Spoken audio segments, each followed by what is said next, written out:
कांदा आणि आंबा प्रश्नी दिल्लीत सकारात्मक चर्चा झाली। राज्य सरकारकडून शेतकऱ्यांना दिलासा देण्यात आला। अमित शहांसोबत चर्चा झाली आहे। शेतकऱ्यांबाबत ही चर्चा झाल्याचं फडणवीसांनी सांगितलं। एमएसपी इथेनॉल कोटा वाढवण्याचंही मान्य केल्याची माहिती फडणवीसांनी दिली। 10 दिवसांमध्ये सकारात्मक निर्णय घेऊ असं आश्वासन मिळाल्याचं सुनेत्रा पवार यांनी सांगितलं। कांदा आणि आंबा उत्पादक शेतकऱ्यांना दिलासा देण्यासाठी मुख्यमंत्री देवेंद्र फडणवीस आणि उपमुख्यमंत्री यांच्या उपस्थितीत नवी दिल्लीत केंद्रीय मंत्र्यांसोबत सकारात्मक चर्चा झाली आहे।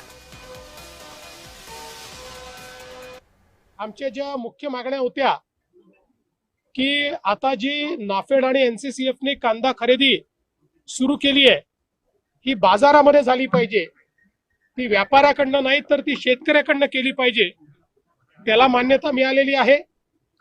आम्ही दुसरी मागणी केली आहे की 2 लाख टनाच्या ऐवजी 10 लाख टन खरेदी ही एनसीसीएफ आणि नाफेडने करावी, त्यावर सकारात्मक निर्णय होईल अशी आम्हाला अपेक्षा आहे।